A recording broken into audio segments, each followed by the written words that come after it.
reality. It'll become your truth. If anyone can, it's you, Pokemon. Good afternoon, Dr. Joel, Mrs. Lyons, faculty, staff, and my fellow students. Pokemon has taught me that you should never let someone stop you from doing what you truly love. Unfortunately, many people do not understand why people play Pokemon, and they tend to look down on it. Some may judge those who play Pokemon and assume that it is a childish game, when in fact, there is more to it than they think. It is important to understand that these judgmental people do not just ruin the game for those who enjoy it, but they can also diminish someone's mental health from all of the negative comments.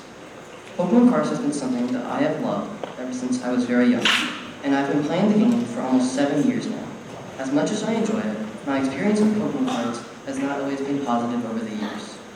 When I first started playing Pokemon, negative comments would affect me all the time. This affected my mental health so much that it almost made me want to quit playing. It almost made me want to quit playing Pokemon cards forever. However, during this difficult time, I learned an important lesson that I still believe in today. I should never let someone else's negativity or ridicule control me and stop me from doing what I love. When these negative comments first occurred, I was not sure how to react or deal with them. Inside, I felt defeated, as if I had no power or control over my situation. I felt like everything I did was being criticized, and it almost made me stop doing what I love.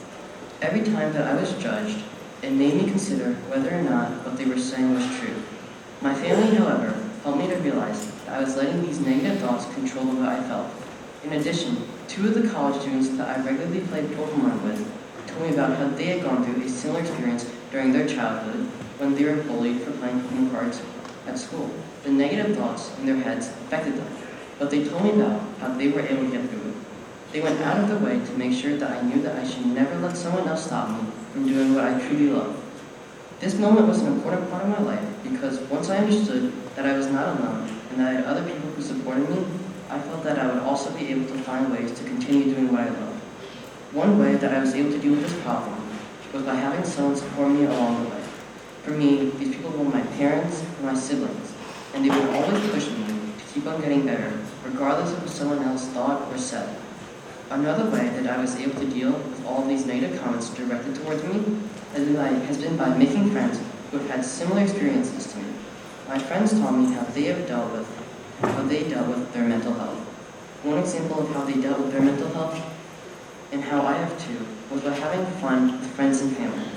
Focusing on spending time with people I care about has allowed me to shut the negative stuff going on in my head and just live in the moment. I was able to start enjoying my days and not have to worry about what someone else thought or said about me for doing what I love. When you love doing something, you should have the confidence to do it, and regardless of what anyone else may say to you. Find people who support you and encourage you to be who you are. These people will be able to help you push forward even when you feel like quitting.